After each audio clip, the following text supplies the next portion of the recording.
कौन से कारक प्रभावित करते हैं। तो सबसे पहले factor affecting rate of reaction में पहला फैक्टर होता है जिसको हम लोग नाम देते हैं नेचर ऑफ सबस्ट्रेट, या फिर इसको करते हैं नेचर ऑफ रिएक्टेंट भी कर सकते हैं। अलग अलग रिएक्टेंट या अलग अलग पदार्थ की प्रकृति अलग अलग होती है। कुछ पदार्थ ऐसे होते हैं जिनको किसी स्पेसिफिक रिएजेंट से प्रतिक्रिया करने की क्षमता अधिक होती है, और कुछ ऐसे भी रिएक्टेंट होते हैं जिसको किसी स्पेसिफिक रिएजेंट से प्रतिक्रिया करने की क्षमता कम होती है। जैसे एज फॉर एग्जांपल ये हम लोग ले लेते हैं नाइट्रिक ऑक्साइड अगर ऑक्सीजन गैस से प्रतिक्रिया करता है तो ये बनाता है नाइट्रोजन डाइऑक्साइड का निर्माण करता है। ये रिएक्शन फास्ट रिएक्शन होता है या इसका रेट ऑफ रिएक्शन अधिक होता है। ठीक इसी तरह का सिमिलर कंपाउंड अगर कार्बन मोनोऑक्साइड गैस को ऑक्सीजन गैस के साथ प्रतिक्रिया कराते हैं, ये कार्बन डाइऑक्साइड गैस का निर्माण करता है और ये रिएक्शन क्या होंगे, स्लो होंगे। अब ये रिएक्शन फास्ट है या स्लो है, ये नेचर, ये नाइट्रिक ऑक्साइड या कार्बन मोनोऑक्साइड की प्रकृति पर निर्भर करता है।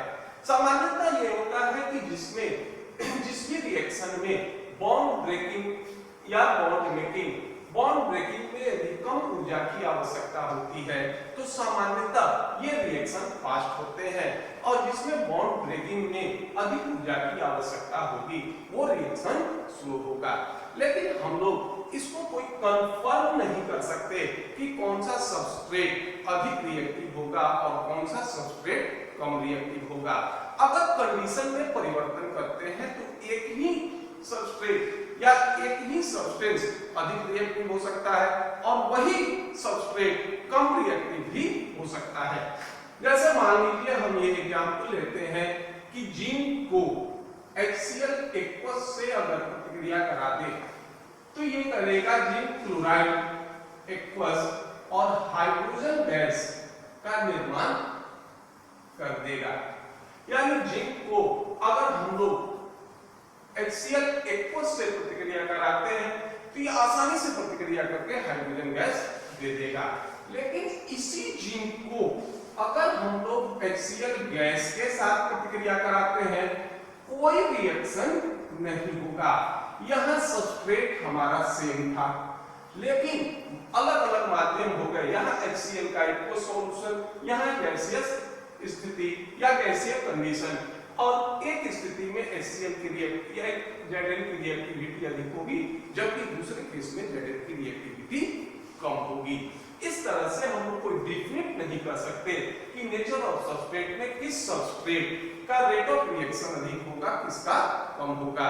इसमें हम एक को कांस्टेंट मानेंगे, जैसे इसमें रिएजेंट ऑक्सीजन को कांस्टेंट माने तो हम इसका तुलना कर सकते हैं। दूसरा फैक्टर होता है जिसको हम लोग नाम देते हैं कंसंट्रेशन ऑफ रिएक्टेंट यानी प्रतिकारक की सांद्रता। सामान्यतः ये जानते हैं कि अगर कंसंट्रेशन ऑफ रिएक्टेंट बढ़ता है तो रेट ऑफ रिएक्शन बढ़ेगा। इसको हम लोग एक काल्पनिक एग्जांपल से समझने की कोशिश करते हैं। मान लिया कोई काल्पनिक रिएक्शन A ये रिएक्ट होकर B का निर्माण करता है, यानी 1 मोल A प्रतिक्रिया करेगा तो 1 मोल B का निर्माण करेगा। एक काल्पनिक एग्जांपल ये ले लेते हैं कि हमारे पास A का 100 मॉलिक्यूल है और स्थिति ये है कि प्रत्येक 10 मिनट में A का 10% रिएक्टेंट जो होंगे ये प्रोडक्ट में परिवर्तित हो जाते हैं। तो प्रारंभ में यानी फर्स्ट 10 मिनट में 100 का 10% क्या हो गया 10। अब ये बचेगा हमारा कितना 90। फिर अगले 10 मिनट में ये हो जाएंगे कितने 9, ये बचेगा 81। अगले 10 मिनट में B की मात्रा होगी कितनी 8.1। अब ये देखते हैं कि जैसे जैसे यहाँ T हो जाएगा 0, यहाँ T हो जाएगा 10, यहाँ T हो जाएगा 20, ये जो होंगे। तो जैसे जैसे समय बढ़ता है वैसे वैसे रेट ऑफ रिएक्शन क्या होंगे, ये घटेंगे। प्रारंभ में रेट ऑफ रिएक्शन यानी 10 मिनट में 10 मॉलिक्यूल का निर्माण, रेट ऑफ रिएक्शन ये हो गया। सेकंड में 9 मॉलिक्यूल का निर्माण हुआ, समय हमारा कितना लगेगा 10, तो इसका रेट हो गया 0.9। थर्ड स्थिति में ये हमारा 8.1, समय लगा 10, ये हो गया 0.81, यानी 10 मिनट में एक, इसके बाद 0.9, इसके बाद 0.81। तो जैसे जैसे इनिशियल कंसंट्रेशन ऑफ रिएक्टेंट में कमी होती है, रेट ऑफ रिएक्शन जो होंगे ये भी कम होंगे। तो सीधा ये कह सकते हैं कि rate of reaction directly proportional ये होंगे इनिशियल कंसंट्रेशन ऑफ रिएक्टेंट के, और इसी को हम लोग नाम देते हैं क्या, यही आगे चलकर रेट लॉ के नाम से जाना जाएगा, जिसको हम लोग अगले टॉपिक में या आगे के टॉपिक में देखेंगे। अभी सिर्फ ये है कि concentration of reactant rate of reaction को इस तरह से प्रभावित करता है कि यदि रेट ऑफ रिएक्शन बढ़ेगा, इनिशियल कंसंट्रेशन ऑफ रिएक्टेंट अगर अधिक होंगे तो रेट ऑफ रिएक्शन अधिक होगा। अब इसमें तीसरा फैक्टर होता है जिसको हम लोग नाम देते हैं टेम्परेचर। टेम्परेचर के साथ भी यही स्थिति है कि अगर टेम्परेचर में इंक्रीज करता है, अगर मान लीजिए टेम्परेचर इंक्रीजेस, तो इस स्थिति में ये होता है रेट ऑफ रिएक्शन ये भी इंक्रीज करते हैं। और सामान्यतः ये माना जाता है या ये देखा गया है कि प्रत्येक 10 डिग्री सी के इंक्रीज पर रेट ऑफ रिएक्शन या तो डबल या फिर जो होगा ये क्या होते हैं, ये ट्रिपल हो जाते हैं। ये भी टेम्परेचर का इफेक्ट रेट ऑफ रिएक्शन से ये भी जो होगा ये आगे बढ़ेगा, जिसको हम लोग आर्हेनियस इक्वेशन में देखेंगे। इसके बाद फोर्थ ये होता है कैटलिस्ट। कैटलिस्ट भी रेट ऑफ रिएक्शन को इफेक्ट करते हैं। कैटलिस्ट को हम लोग ये कहते हैं कि ये एक फॉरेन मटेरियल होते हैं जो किसी रेट ऑफ रिएक्शन में परिवर्तन करते हैं, स्वयं प्रतिक्रिया में भाग नहीं लेते। अब रेट ऑफ रिएक्शन में परिवर्तन का मतलब ये होगा कि कुछ ऐसे भी कैटलिस्ट होंगे जो रेट ऑफ रिएक्शन को इंक्रीज कर सकते हैं, और कुछ ऐसे भी कैटलिस्ट होते हैं जो रेट ऑफ रिएक्शन को डिक्रीज कर देंगे। जैसे as for example dissociation of potassium chlorate लेते हैं 2KClO3, अगर इसका डिसोसिएशन करते हैं और ये विघटित होकर पोटासियम क्लोराइड और ऑक्सीजन गैस का निर्माण करता है, तो अगर तापक्रम 600 डिग्री सी होगा तो ये विघटित होकर पोटासियम क्लोराइड और ऑक्सीजन गैस का निर्माण करता है। लेकिन अगर हम लोग इसमें मैग्नीज डाइऑक्साइड की कुछ मात्रा मिला दें तो ये मात्र 200 डिग्री सी पर विघटित होकर पोटासियम क्लोराइड और ऑक्सीजन गैस का निर्माण कर देगा। तो मैग्नीज डाइऑक्साइड ये कैटलिस्ट होता है और ये रेट ऑफ रिएक्शन को क्या करेगा, इंक्रीज कर देता है। दूसरा एग्जाम्पल ये ले लेते हैं डिसोसिएशन ऑफ H2O2। अगर H2O2 का डिसोसिएशन या तो फॉस्फोरिक एसिड या फिर अगर हम लोग ग्लिसरॉल की उपस्थिति में करते हैं तो ये rate of dissociation of H2O2 इसको क्या करता है, डिक्रीज कर देता है। तो ये भी हमारे क्या होंगे, कैटलिस्ट कहलाएंगे। तो ये कह सकते हैं कि इट डिक्रीजेस डिसोसिएशन ऑफ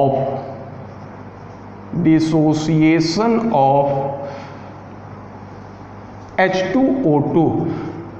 तो ये रेट ऑफ रिएक्शन को बढ़ा भी सकता है और रेट ऑफ रिएक्शन को घटा भी सकता है। इस तरह से रेट ऑफ रिएक्शन को प्रभावित करने वाले अभी हमने चार फैक्टर देखे, नेचर ऑफ सबस्ट्रेट, दूसरा कंसंट्रेशन ऑफ रिएक्टेंट, तीसरा टेम्परेचर, चौथा कैटलिस्ट। अब इसको नोट डाउन कर लीजिए।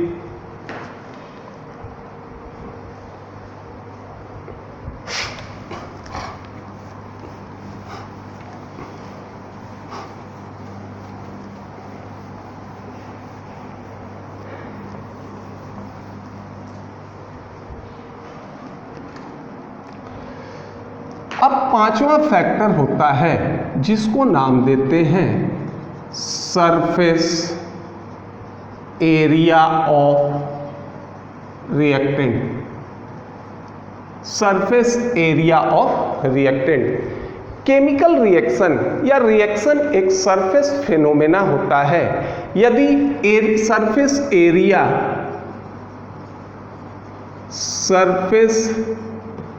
एरिया ऑफ रिएक्टेंट अगर बढ़ता है तो ये रेट ऑफ रिएक्शन ये भी बढ़ेगा। जैसे मान लीजिए हम लोग 500 ग्राम का एक जिंक का ब्लॉक लेते हैं और इसको डाइल्यूट सल्फ्यूरिक एसिड में डाल देते हैं और ये जिंक सल्फेट का निर्माण करेगा और हाइड्रोजन गैस हमको प्राप्त होगा। चूंकि लिक्विड के ऊपर अगर हाइड्रोजन गैस प्राप्त होता है तो ये इफरवेसेंस के रूप में बाहर निकलेगा। अगर मान लीजिए तेज इफरवेसेंस होता है, इसका मतलब ये होगा कि हाइड्रोजन गैस अधिक तेजी से निकलती है, और अगर इफरवेसेंस जो होंगे ये कम होंगे तो ये इसका इंडिकेशन होगा कि हाइड्रोजन गैस कम तेजी से निकलती है। अगर हम 500 ग्राम का एक ब्लॉक ले लेते हैं जिंक का और इसको डाल देते हैं किसमें, सल्फ्यूरिक एसिड में डालते हैं, तो ये बनाता है जिंक सल्फेट और हाइड्रोजन गैस का निर्माण करेगा। अब इसी 500 ग्राम जिंक का जो ब्लॉक था इसको अब महीन क्रश कर देते हैं और उसको सल्फ्यूरिक एसिड के साथ जो होगा ये प्रतिक्रिया कराते हैं, तो ये पाते हैं कि हाइड्रोजन गैस जो होंगी पहले के अपेक्षा अधिक तेजी से निकलता है, या रेट ऑफ रिएक्शन जब जिंक पाउडर फॉर्म में था उस समय अधिक होता है और जब जिंक ब्लॉक के रूप में था तो उस समय कम होगा।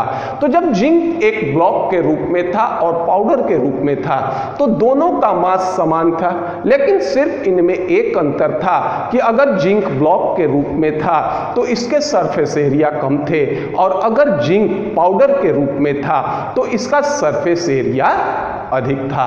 तो इस तरह से अगर सरफेस एरिया ऑफ रिएक्टेंट बढ़ेगा, रेट ऑफ रिएक्शन बढ़ेंगे।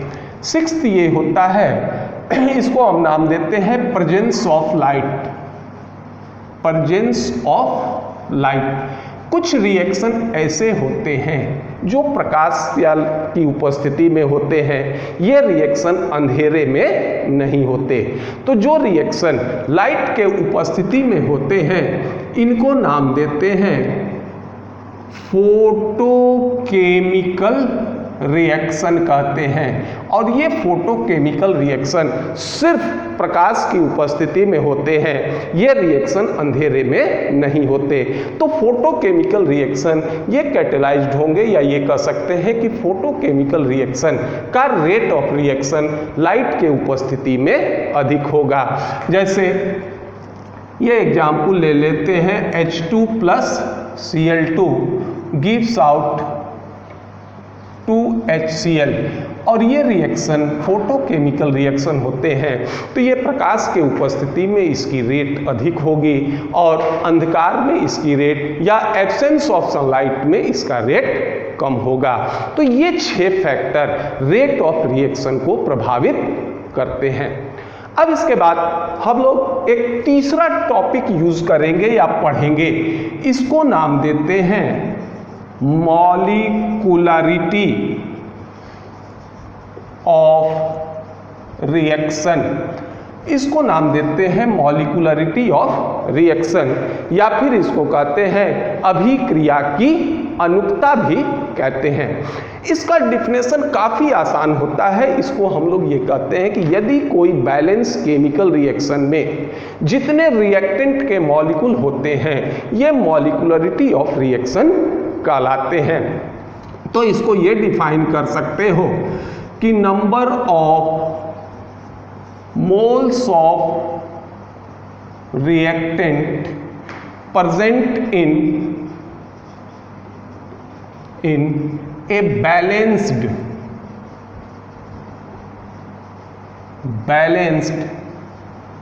chemical reaction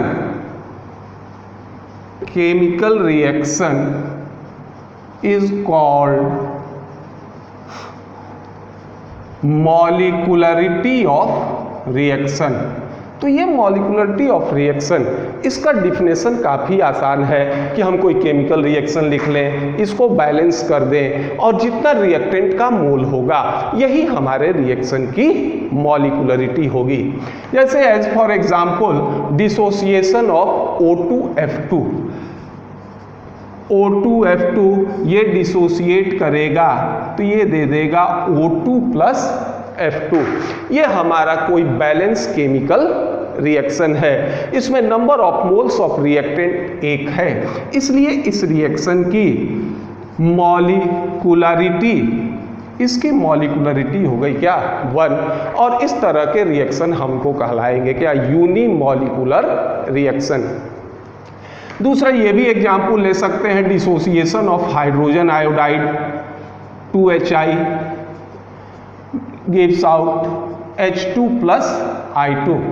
यह भी हमारा कोई बैलेंस केमिकल रिएक्शन है, इसमें number of moles of reactant 2 हो गए, तो इस रिएक्शन की मॉलिक्युलरिटी, इस रिएक्शन की मॉलिक्युलरिटी हो गई कितनी 2।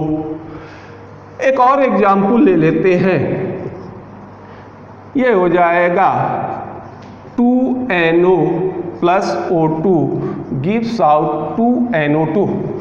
यह भी हमारा कोई बैलेंस केमिकल रिएक्शन है। इस बैलेंस केमिकल रिएक्शन में number of moles of reactant हो गए कितने 3, तो इस रिएक्शन की मॉलिक्युलरिटी हो गई कितनी, इस रिएक्शन की भी मॉलिक्युलरिटी हो गई 3।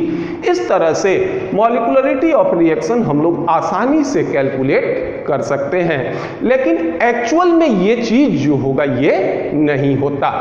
अब इसको नोट डाउन कर लीजिए।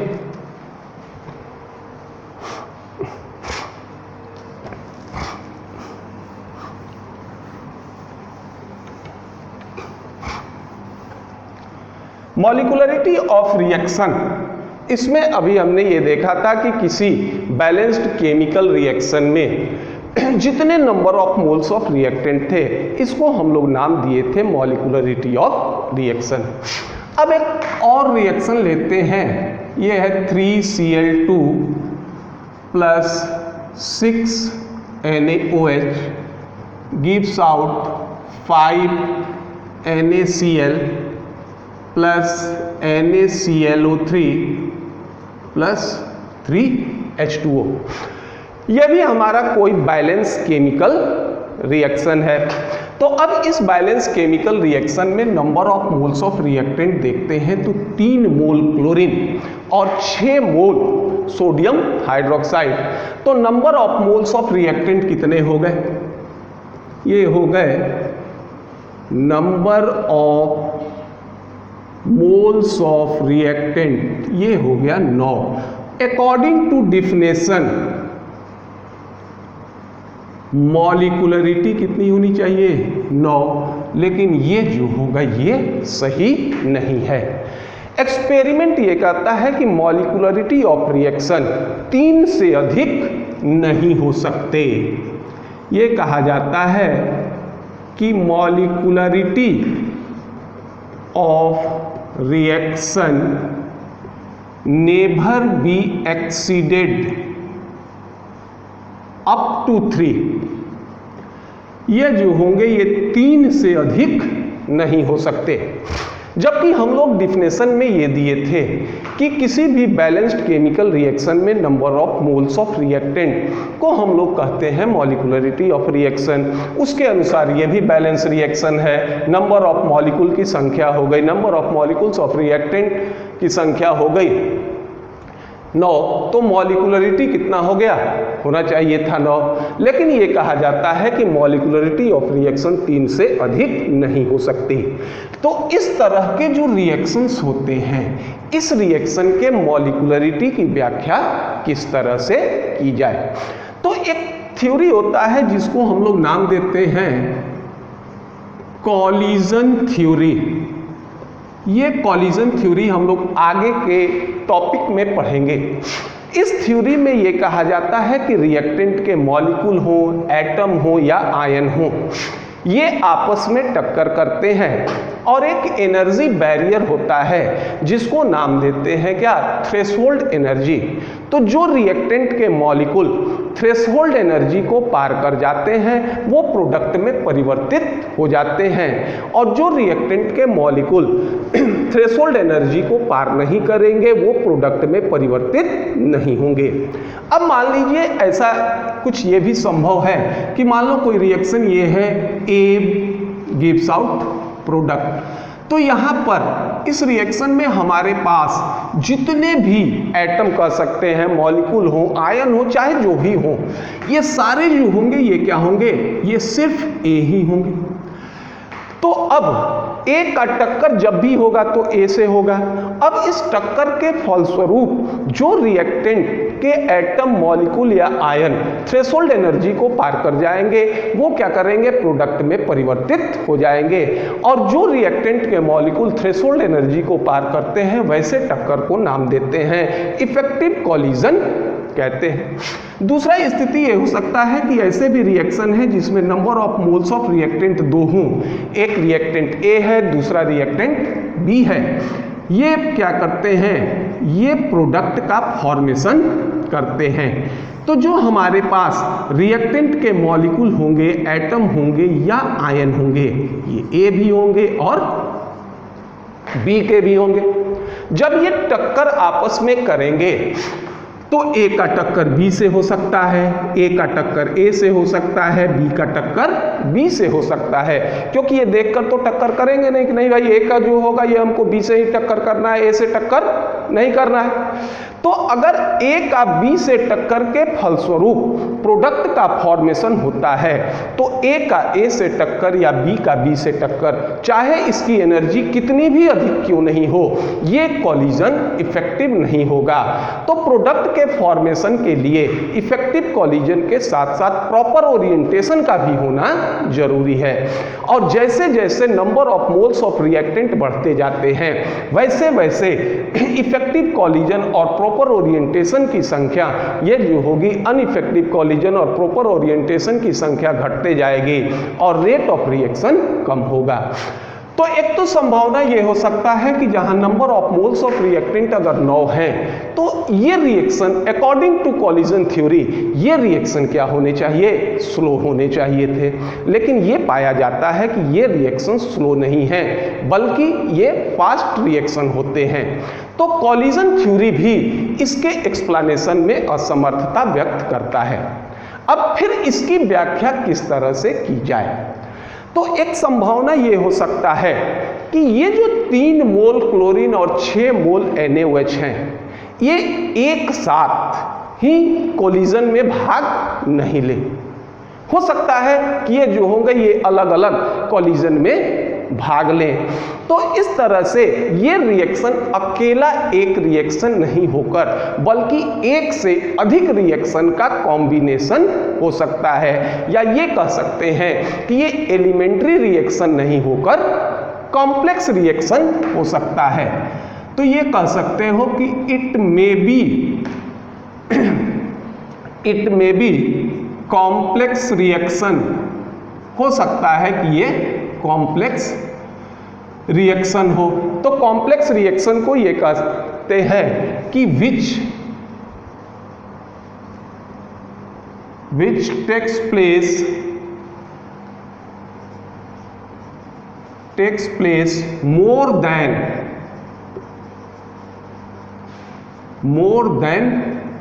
one steps।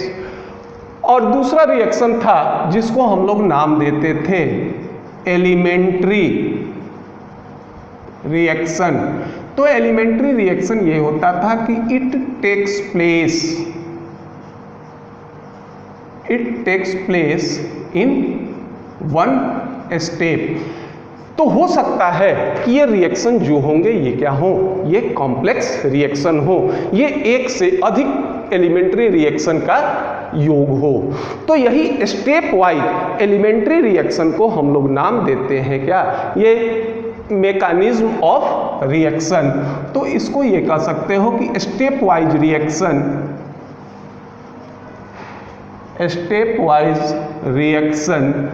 is called mechanism of reaction। इसको हम लोग नाम देंगे मैकेनिज्म ऑफ रिएक्शन। अब इस रिएक्शन को देखते हैं कि ये किस तरह से इसका एक्सप्लेनेशन हो। तो ये रिएक्शन कॉम्प्लेक्स रिएक्शन होगा और ये इसमें एक से अधिक एलिमेंट्री रिएक्शन होंगे। सारे रिएक्टेंट के मॉलिक्यूल एक बार कॉलिजन में भाग नहीं लेंगे। इसमें सबसे पहले ये होता है कि क्लोरीन NaOH से प्रतिक्रिया, क्लोरीन सबसे पहले H2O से प्रतिक्रिया करेगा, ये बनेगा HCl प्लस HOCl का निर्माण करेगा। यह हमारा फर्स्ट एलिमेंट्री रिएक्शन हो गया। मॉलिक्यूलरिटी ऑफ रिएक्शन क्या हो गया? 2। अब ये जो HCl था ये NaOH से प्रतिक्रिया करेगा और ये बनाएगा NaCl प्लस H2O। यह भी हमारा क्या था? बैलेंस रिएक्शन, दूसरा elementary reaction. Molecularity of reaction क्या हो गया? 2।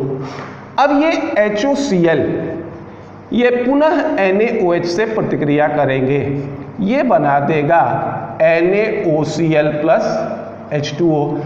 ये भी हमारा तीसरा एलिमेंट्री रिएक्शन हो गया। Number of moles of reactant हो गए कितने? 2। इसकी भी मॉलिक्यूलरिटी हो गई 2। और 3 मोल NaOCl ये टूट कर बनेगा NaClO3 प्लस 2 NaCl, ये हो जाएगा 3 NaClO3। ये भी हमारा चौथा एलिमेंट्री रिएक्शन हो गया। Number of moles of reactant हो गए कितने? 3। मॉलिक्यूलरिटी ऑफ रिएक्शन हो गया 3। अब ये चारों रिएक्शन इंडिविजुअली बैलेंस है। इनको अगर कलेक्टिवली बैलेंस करते हैं तो किसी भी रिएक्शन में रिएक्टेंट डिसअपियर होते हैं, प्रोडक्ट अपीयर होते हैं। यहाँ देखो 3 मोल NaOCl यूज हो रहा है, बन रहा है 1 मोल, तो इसको मल्टीप्लाई कर देते हैं किससे? 3 से। तो 3 मोल NaOCl बना और 3 मोल NaOCl समाप्त। जैसे ही इसको 3 से गुना किए 3 मोल HOCl क्या हो गया? यूज हो रहा है, बन रहा था 1 मोल। तो इसको अगर हम 3 से गुना कर दें तो 3 मोल HOCl बना, 3 मोल यूज हो गया। अब इसको जब 3 से गुना किए तो 3 मोल HCl बना, यूज हो रहा है 1 मोल, तो इसको 3 से मल्टीप्लाई कर दिए। अब ये सारे रिएक्शन कलेक्टिवली बैलेंस हो गए। ये कैंसिल हो गया, ये 3 मोल ये कैंसिल हो गया, ये कैंसिल हो गया और ये कैंसिल हो गया। अब सबको जोड़ दें तो ये हो जाएगा 3Cl2 plus 6 NaOH gives out 5 NaCl plus NaClO3 plus 3 H2O। और इस तरह से ये रिएक्शन ये हमारे इस 4 सब कॉम्प्लीमेंट एलिमेंट्री रिएक्शन का योग था और इस तरह से इसकी मॉलिक्यूलरिटी हम लोग ज्ञात कर सकते हैं। तो मॉलिक्यूलरिटी ऑफ रिएक्शन सिर्फ एलिमेंट्री रिएक्शन के लिए डिफाइंड होता है। कॉम्प्लेक्स रिएक्शन के लिए मॉलिक्यूलरिटी ऑफ रिएक्शन का कोई मतलब नहीं होता। तो ये कह सकते हैं कि molecularity of reaction only defined for elementary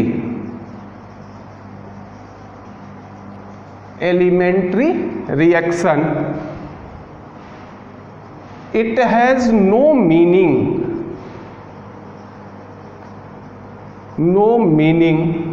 for complex reaction. और इस तरह से ये सिर्फ एलिमेंट्री रिएक्शन का डिफाइन हो सकता है, कॉम्प्लेक्स रिएक्शन का डिफाइन नहीं हो सकता है। और इसी स्टेप वाइज रिएक्शन को हम लोग नाम देते हैं क्या? Mechanism of reaction. ये इस पार्टिकुलर रिएक्शन का मैकेनिज्म हो जाता है। और इस तरह से किसी भी रिएक्शन के मैकेनिज्म को हम पूर्णतः सही नहीं कह सकते, या कभी भी जो होगा ये नहीं कहा जाता है कि ये रिएक्शन यह मैकेनिज्म सही है, क्योंकि ये जो प्रोसेस है ये ऑटोमेटिक या जानबूझकर तो लिखा नहीं होगा, इसका कुछ न कुछ एक्सपेरिमेंटल साक्ष्य अवश्य होता है। इसलिए मॉलिक्यूलरिटी ऑफ रिएक्शन ये एक्सपेरिमेंटल टर्म होते हैं। दूसरा ये होता है कि इस जब स्टेप को लिखा गया तो हो सकता है कि इसमें कोई फास्ट रिएक्शन का स्टेप हो, या कोई ऐसा स्टेप हो, या कोई ऐसा इंटरमीडिएट बने जिसकी स्टेबिलिटी काफ़ी कम हो, जो हमारे पकड़ से बाहर चला जाए। तो इस तरह से सिर्फ एक किसी भी रिएक्शन का सिर्फ प्रोबेबल मैकेनिज्म दिया जाता है। रिएक्शन की सर्टेनिटी को हमेशा ये कहा जाता है कि इट मे बी पॉसिबल, ये नहीं कहा जाता है कि यही जो होंगे इस रिएक्शन का मैकेनिज्म होगा। और ये होते हैं हमारे मॉलिक्यूलरिटी ऑफ रिएक्शन।